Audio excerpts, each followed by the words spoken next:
Hey everybody, welcome back. Today I am going to go over how to complete the new graphing problem for international trade and tariffs. There's two big things on here that I want to go over. One of them is a review of international trade, the sort of gains from trade, opportunity cost, comparative advantage, absolute advantage side of things, where we're going to leverage our PPFs, our production possibilities frontiers, to help us understand trade.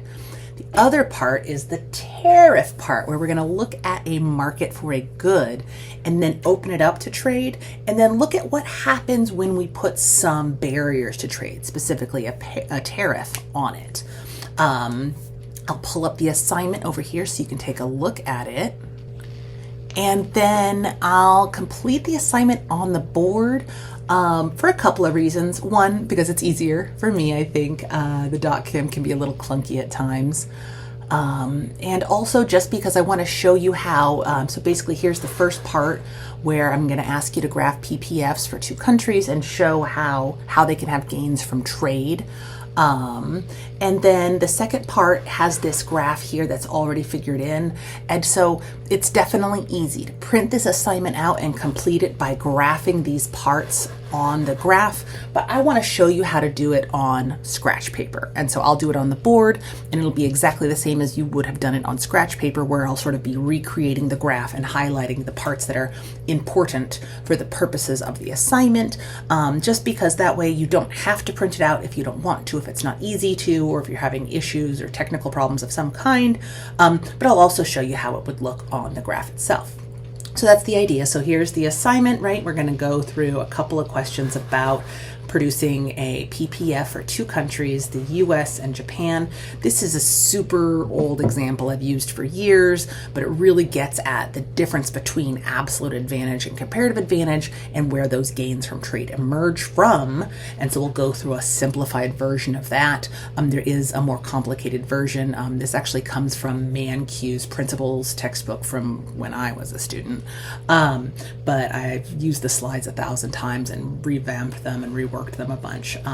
So we'll review that, and then we'll go over what happens when a market is opened up to trade, and then when barriers to trade, like in the form of a tariff, come in. So I'm going to go ahead and use this as a reference. So we'll be looking at this example of the US and Japan as the two countries we're interacting with. And the idea here is that we can model trade in a very simplified two-country example, but that can give us a lot of intuition about how other entities engage in trade. So we'll look at how the US and Japan would interact. We're going to have different endowments, different natural levels of labor. So the US is going to have 50,000 hours of labor. Basically, their workers can produce 50,000 hours. Japan has 30,000 hours of labor. And we can think about how that's realistic or not based on the size and population of those countries. They're also going to have different technologies. How much of those labor hours that they have does it take to produce their two goods? And we're again simplifying down to just producing two goods, in this case wheat and computers. We can think about that as being a simplification of reality, right? Like technology and food, something like that. So they're both going to be using their labor, their one input, to produce two outputs, wheat and computers. The US is going to produce a computer with 100 hours of labor and a ton of wheat with 10 hours of labor. Japan, on the other hand, is going to need 120 hours of labor to produce one computer, or 25 hours of labor to produce 1 ton of wheat. So we'll be measuring their output in terms of computers and tons of wheat, and their input in hours of labor. They've got different endowments, different levels of labor they start out with, different technologies, how much labor it takes to make them. And we're going to talk about building their PPFs, finding their comparative advantage and absolute advantage, and determining those gains from trade while also graphing these things. So let me put this away and we'll take it to the board. Okay, so let's get started. And I'm going to graph these two next to each other.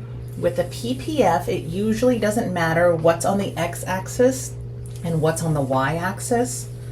But for understanding gains from trade, it's usually really helpful to have the two countries you're looking at graphed the same way. So I'm going to have both the US and Japan with wheat on the y-axis and computers on the x-axis.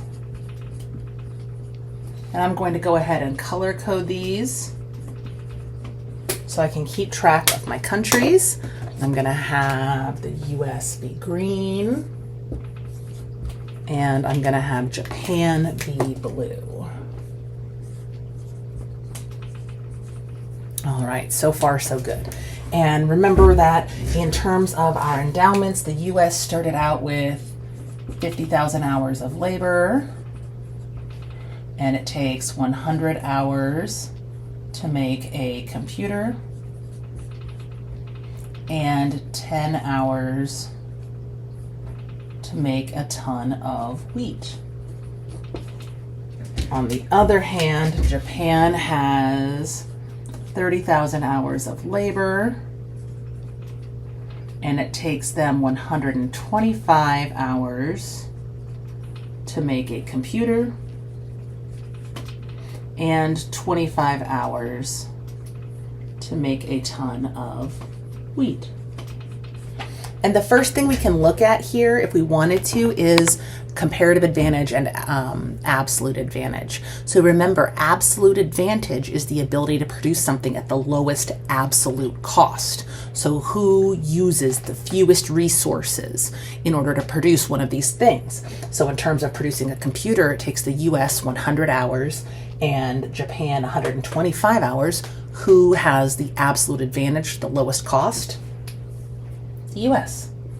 100 is less than 125. So the US has the absolute advantage in producing computers. Who has the absolute advantage in producing wheat, or the lowest labor cost?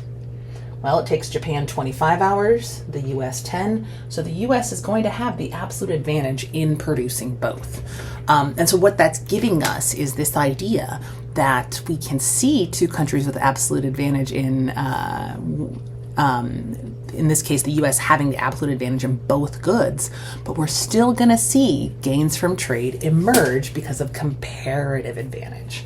So let's go ahead and get this graphed. The idea here is that they can produce either all wheat, 50,000 hours to produce a 10-hour ton of wheat. We just divide the total amount of labor by the cost of wheat, and we say, wow, the maximum we could produce if we produce 0 computers is 5,000 tons of wheat. On the other hand, if we only produce computers, those 50,000 hours get divided by that 100-hour cost. So if it takes 100 hours to build a computer, in 50,000 hours, I could build 500 if I don't build anything else. There's also other points represented in the assignment. If you split the labor 50-50, 25,000 hours towards computers, 25,000 hours towards wheat. The math is kind of nice and round on this one with the costs. You get 2,500 tons of wheat, 250 computers. And I'm just going to go ahead and not graph every individual point. But you could, right, going back to that table, we could say, oh, well, there is a point here where we have 4,000 tons of wheat and 100 computers. We have that 50-50 point where we have 250 computers produced. If it takes 100 hours to produce a computer, 100 hours times 250 computers is 25,000 hours of labor. 50 minus 25, we get another 25,000 hours to produce wheat. 10 hours per ton of wheat means we'd get 2,500 tons of wheat. On the other hand, if we put most of our labor towards producing computers, let's say we only produce 1,000 tons of wheat, that would leave 40,000 hours to make computers. 40,000 hours divided by 100 hours per computer means we could build 400 computers. So now I've got that populated with those same figures that are on the assignment. And those are just sort of arbitrary points. We're going to have a couple of points we want to graph specifically in this, but really for the assignment, we just want to graph the PPF for the US and Japan, and then pick that production point where they're going to be splitting their labor evenly. So that's going to be this point here for the US, where they're at this 50-50. And then for Japan, we're going to do the same thing. We're going to look at dividing those 30,000 hours between computers and wheat. They can produce all computers, all wheat, or somewhere in the middle. And so let's go ahead and throw those points up. And the table's already filled in. Sometimes I'll have in a class students fill these tables in and say, okay, 30,000 hours of labor divided by 25 hours per ton of wheat. How many tons of wheat can they produce? Well, if they only do wheat, they can produce 1,200 tons of wheat and 0 computers. On the other hand, if they spend half of that labor, 15,000 hours producing wheat divided by the 25 hours per ton of wheat, then they can produce 600 tons of wheat. But if they produce 600 tons of wheat, then they're going to also have the ability to produce 120 computers. And you can see here already the scale is a little bit wonky for these, right? But that's okay. That's not actually going to be the most important thing. I might try to make it a little bit better. But here we've got the end point for our PPF is going to be 30,000 hours of labor used to only produce these 125-hour computers, meaning that if Japan focuses on only producing computers, they'll produce 240 computers. So I'll put that right here. And then graph that PPF connecting these points. Here we go. And that should have been a little bit further in. Okie dokie. So now I've got my, first part of this assignment done, because the first part says to use the table to draw the PPF for the US and Japan, indicating the point where they each split their labor between producing wheat and producing computers. Let's see, you've got a little baby pen right here, and I can do that point right there. So that is those points where they're splitting their labor between the two goods. Now we want to imagine a world with trade, and we can calculate comparative advantage and opportunity cost now and see how this works, or we can look at it afterwards. I think it's kind of fun to do it afterwards, so let's do the surprise first. So if we have the Japan focus on computers and the US focus on wheat, then we're going to have Japan produce, for part 2, we're going to have Japan produce, all computers, 240 computers.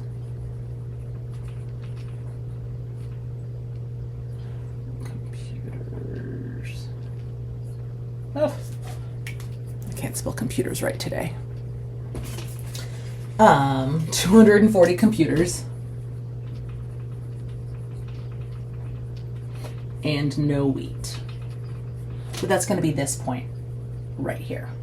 On the other hand, we're going to have the US focus for part 2 on producing wheat. They're going to produce, according to the problem, 3,400 wheat. And at 10 hours each, that's going to be 34,000 hours. Meaning that out of their original 50,000 hours, we subtract out that 34,000 and we find that they're going to have 16,000 hours left to produce computers. So that's going to give us a point that's about here, where they're producing 3,400 tons of wheat and about, or exactly, 160 computers. So that's going to be our new focal point for part 2. And so far, nothing too impressive is happening. We've just seen them focus on each producing one other good. Where it gets interesting is when we add in the trade. Now what we're going to do is we're going to have Japan export 110 computers, and the US is going to love that. They're going to be willing to import to Japan 700 wheat. So over here for the US, we're going to take 700 wheat exported to Japan and add in an extra 110 computers to the US. And then we want to graph these new points that show these new quantities, because what we have here now is consumption points in purple that show them specializing, right? The US is producing wheat and computers at an emphasis on wheat, and Japan is producing just computers. So we have their production points. But with trade, we have new consumption points. So, for example, Japan produced 240 computers, exported 110, so that's going to be 240 minus 110. They're going to have 130 computers total. I'm going to just abbreviate there, but they're also going to import 700 wheat. So now they're going to have fewer computers, but more wheat. So if we graph that point, that's going to be somewhere a little bit further here at 130 computers, and somewhere a little bit higher here at 700 wheat. And when we go to graph that, we see that no matter how you do it, that is beyond their PPF.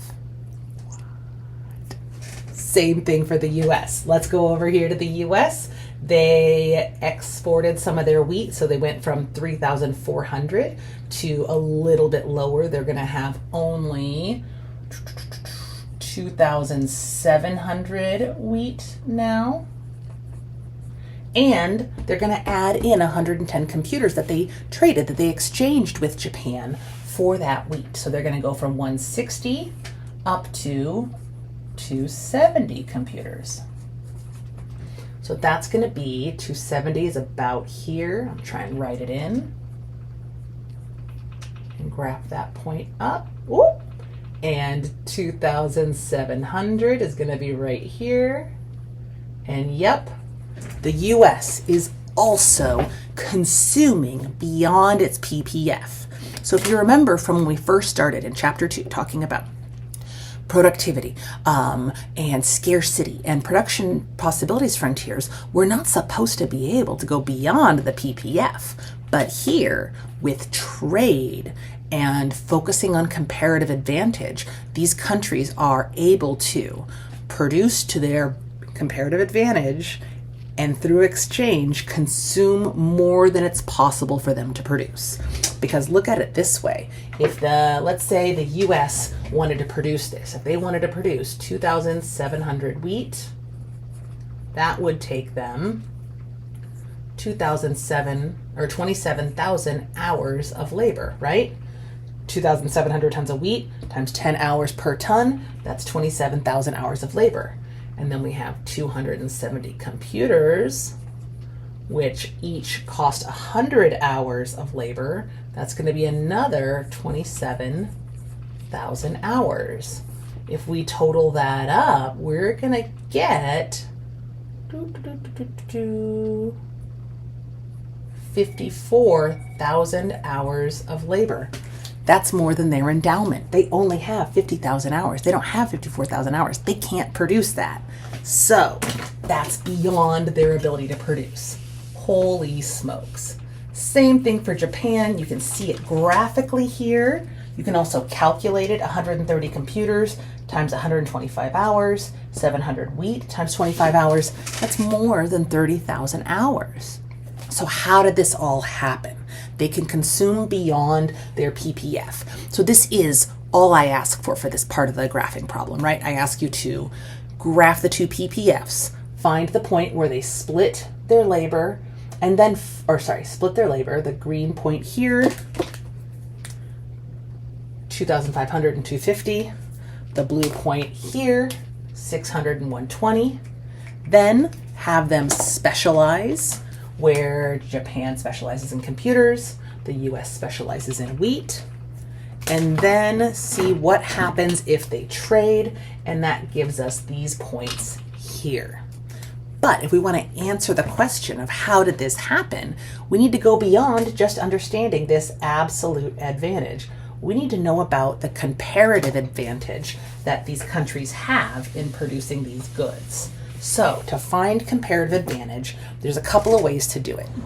One of them that I think is kind of like, I think of it as the spatial way, is to think about, okay, if I have, right, 100 hours of time, that's the time it takes to make one computer.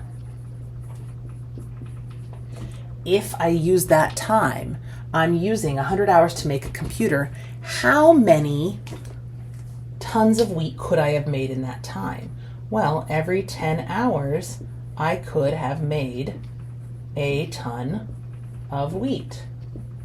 So 10 hours per ton of wheat go into one 100-hour computer 10 times. So the opportunity cost of one computer for the US is 10 tons of wheat.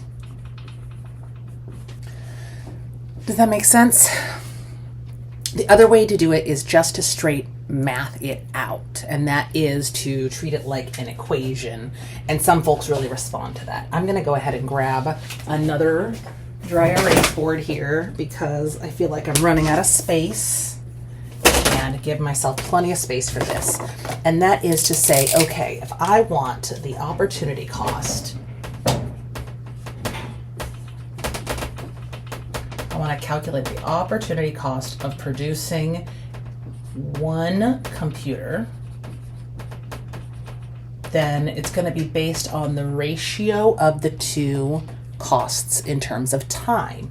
But I know I want to end up in terms of wheat, because the opportunity cost of one is always in terms of the other, right? I'm giving up wheat to produce a computer. So that means that to get everything to cancel out, I need to divide this by 100 hours per computer by 10 hours per ton of wheat. And then we get this lovely effect where the hours cancel out, hours and hours, and the two computers cancel out, and I'm just left with 100 divided by 10 is 10 tons of wheat, and that's my opportunity cost. I can reverse it and go the other way and say, okay, what's the opportunity cost of one wheat? And now I'm going to want to end up with computers, so I'm going to put the 10 hours per ton of wheat on the top and the 100 hours per computer on the bottom. And now I'm going to see the wheats cancel out, the hours cancel out. 10 divided by 100 is 1/10 computers. And that makes sense. If it takes 100 hours to produce a computer and 10 hours to produce a ton of wheat, then in the time it takes to produce a ton of wheat, I can't make a whole computer. I can only get 1/10 of the way through the process. And so we'll see that a lot, where these opportunity costs will come in and they'll be fractions. We can do the same thing. I'll leave it up here real quick, and we'll do one more. We'll do Japan. What if I want to look at the opportunity cost? I'm mixing up my colors, I'm sorry. Of producing one computer in Japan. Well, remember, Japan's going to have a different opportunity cost because Japan has different technology. It takes Japan 125 hours to produce a computer and 25 hours to produce a ton of wheat. So the same thing goes through. The computers cancel out, the hours cancel out, and I get 125 divided by 25, which is 5 wheat. And now we see how this works out. Now we see the comparative advantage, because every time the US produces a computer, they give up 10 wheat. Every time Japan produces a computer, they give up 5 wheat. So when we're calculating our absolute cost and our absolute advantage, we see that yes, the US has a lower cost in producing both. But when we put in our comparative advantage, right, the opportunity cost, it's 10 wheat is the cost of one computer in the US. And these are going to be the inverse of each other, where one wheat has an opportunity cost. One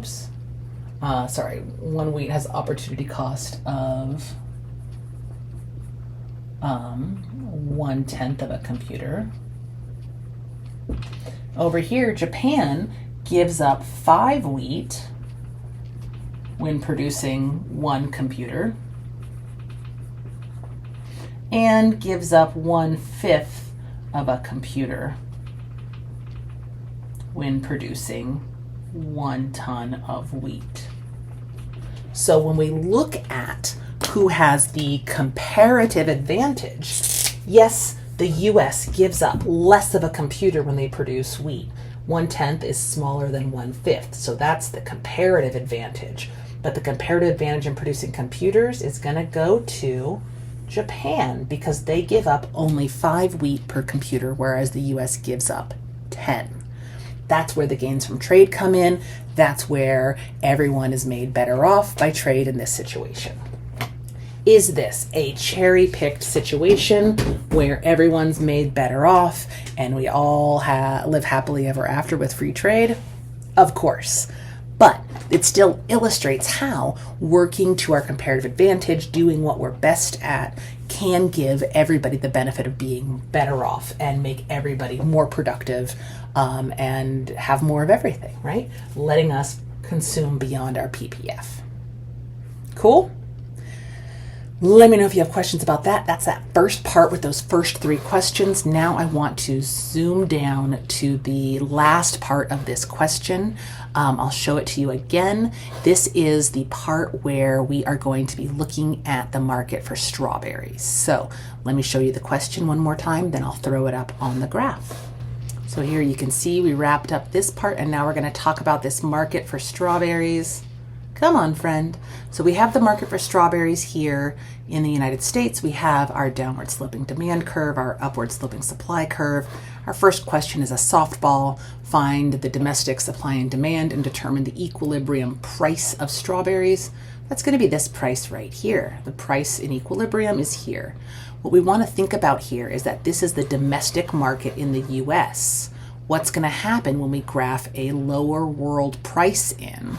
So we're going to graph that world price as just a line across here because it's not going to alter supply and demand for our consumers. It's just going to give our consumers a lower price and force our producers to compete with that lower price. Then we want to see how much is being imported, and that's going to be based on the quantity supplied and the quantity demanded at that price.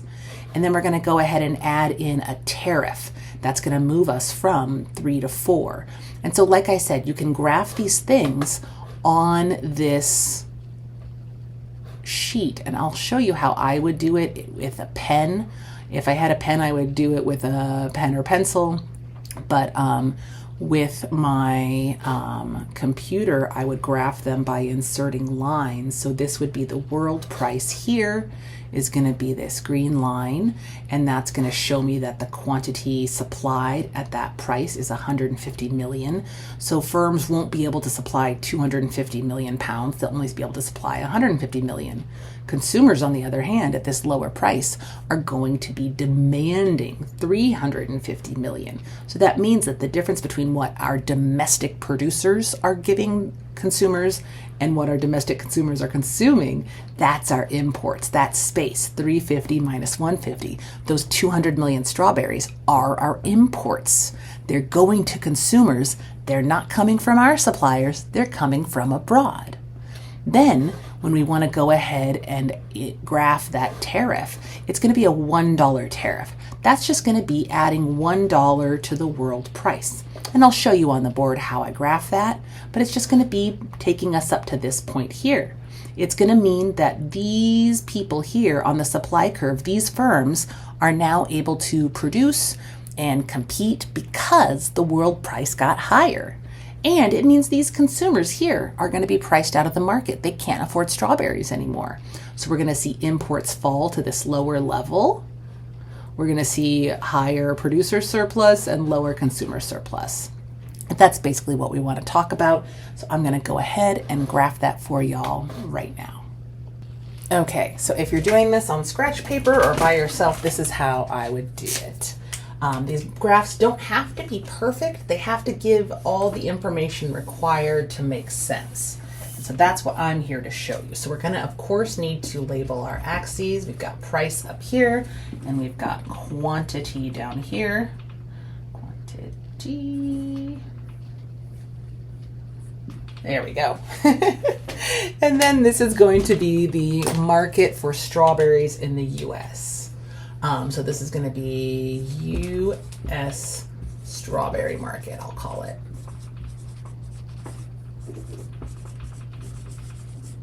And basically we have a very, easy, plain, upward sloping supply curve, downward sloping demand curve in this market. And they're having sort of the same slope, nothing fancy, and so it's super straightforward. And then if you are graphing this on your own and not using the graph in the assignment, the main thing you want to use here are the numbers that are on the graph so that you can inform the points that you are going to have. So for example, the very first question asks you to look at it and determine what the equilibrium is. Well, looking at that graph that we just saw on the assignment, I know the equilibrium price is going to be $5 and the equilibrium quantity is going to be 250. You can leave off the million if you want. It's not going to break my heart. The main thing is just to keep track of what's going on relative within this graph. So the scale is not super duper important to me, but just this idea that we've got this equilibrium and now we're going to mess with it. So we're in a market in equilibrium, but the US is not the only place that we can get strawberries from. If we open this country up to international trade, then we're going to see the world price emerge. And the world price is not going to affect the supply curve or the demand curve. Those things exist. The supply curve is based on domestic firms' costs of production. The demand curve is based on consumer preferences and budgets. But we're going to see that $3 world price come across kind of like a price control, where it's going to just be this opportunity, and we're going to call it price. I'm going to just call it W, world price, or you can call it world price.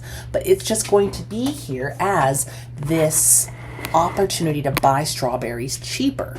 And here's the thing. If we go to the store and there's 5 places to get strawberries from, and 2 of them are domestic producers and 3 of them are international, and the domestic producers are selling their strawberries for $5, and the strawberries from Mexico and Ecuador and I don't know, Belize are priced at $3, no one's going to buy those $5 strawberries. So it means that when this world price emerges, everyone is now facing that world price. And so we're going to see that consumers are going to be responding to that world price. So the quantity demanded is going to be, again, based off the graph, based off that assignment, where $3 hits that demand curve is at 350 strawberries, million pounds. And the quantity supplied, how much firms are willing and able to supply strawberries at that world price, is going to be 150. So basically, this is going to be our quantity demanded, and this is going to be our quantity supplied, because these firms can't compete. And these consumers wouldn't have bought strawberries before, but now can because they're cheaper, and that's exciting. So that means that we are going to have imports, and the imports are going to be the size of the difference between quantity demanded and quantity supplied. which is to say, if consumers are demanding 350 million pounds of strawberries and our domestic US producers are only giving them 150, then 200 million pounds of strawberries are going to be imported. So that's the answer to part C. So if other countries can sell strawberries cheaper than we can, then we should import those low-cost strawberries. And how many we import is determined by how firms respond and how consumers respond.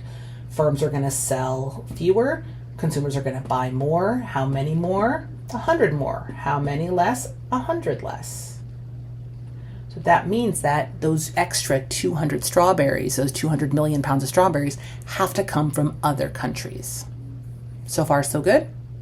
So this is what we would have with free trade, with no intervention. Now we're going to mess it up. We're going to go ahead and add a $1 tariff per pound of strawberries. And so a tariff is just something that goes on top of the existing world price. So now we have the world price plus the tariff. Oops.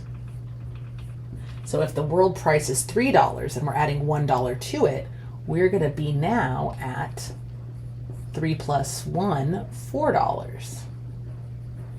That's our world price plus tariff. And that's what a tariff is. It's just a tax. It's a tax on something that's imported from another country. And so what that's going to do is it's going to make all of the imported strawberries more expensive.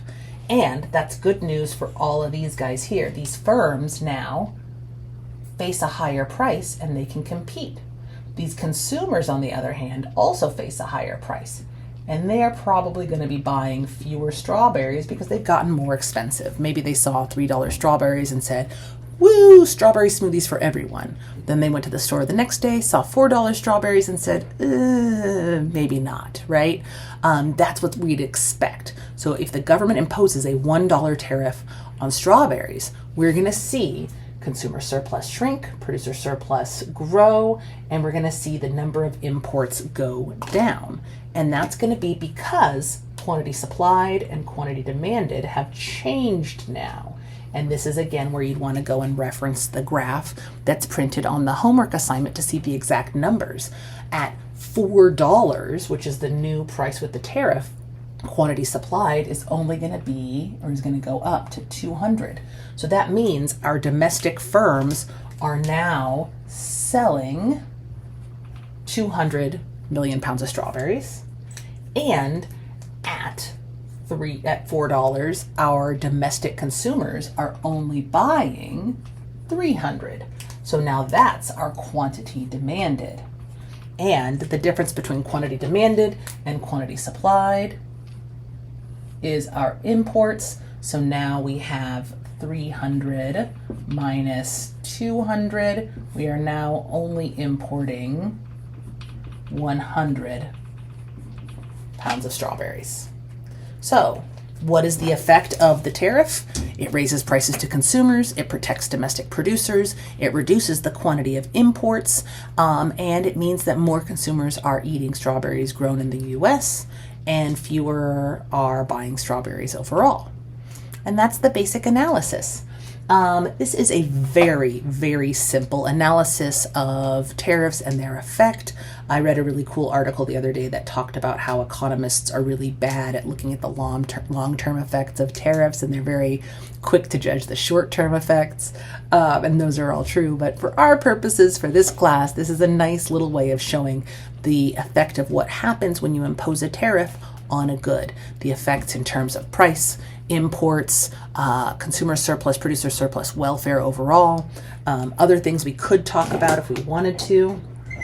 We could always note that there is some, let's use this color, tax revenue with a tariff. So this here is $1 per pound of strawberries. That's tax revenue that the government gets. So that's kind of cool, right? Generating, $100 in tax revenue.